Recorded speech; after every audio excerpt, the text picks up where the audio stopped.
আমাদের তো আমরা সবসময় চাই লেভেল দিতে যে 13 প্লাস 14 প্লাস 18 প্লাস না এটা নিয়ে তো প্রথমেই কথা বলতাম যে ওটিটির কন্টেন্ট সার্টিফিকেশনে যাওয়ার কোনো কথাই ছিল না। একমাত্র যদি আমি বলি আমাদের হিস্ট্রিতে এটা আরো দু একটা মনে হয় খুবই কম গেছে সার্টিফিকেশন বোর্ডে।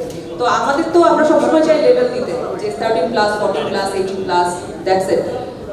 সার্টিফিকেশন তো ক্রিয়েটিভিটি নষ্ট হয়, তাই না? ফর আর্টিস্টদের জি ও সরি এটা বিগত সরকার ঝামেলা করেছে, ব্যাপারটা আমি মেনশন করতে চাই না। মানে বিগত সরকার এখনকার সরকার বিষয়টা একদমই এরকম না। তখন মনে হয়েছিল কাজটা দেখানোর মতো না, তাই তার সেই সময় সেন্সর বোর্ডে যারা ছিল সিনেমাটা আটকে দিয়েছিল। এটা কোনো সরকার কেন্দ্রিক কোনো বিষয় না।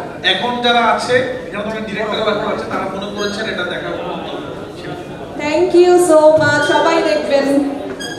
যেটা হচ্ছে যারা অভিনয় করি আমরা, আমাদের তো আসলে অবজারভেশন পাওয়ারটা কিঞ্চিত থাকে আর অন্যান্য সাধারণ মানুষের থেকে, তাই না? সো যখন কোনো মার চরিত্রে অভিনয় করি, আমি তো এখনো মা নই, আমাকে দেখে শিখতে হবে, ওই জিনিসটা আমি অবজার্ভ করি।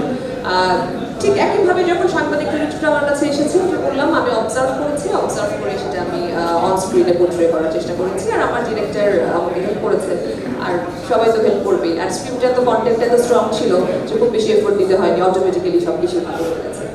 আমি বলি না, সেও দিয়াপু বলেছে।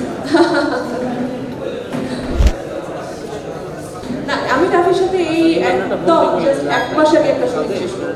সো আমি ওর একটা সিনেমা করেছি, এটা দর্শক দেখতে পাবে আর হয়তো কিছুদিন পরে।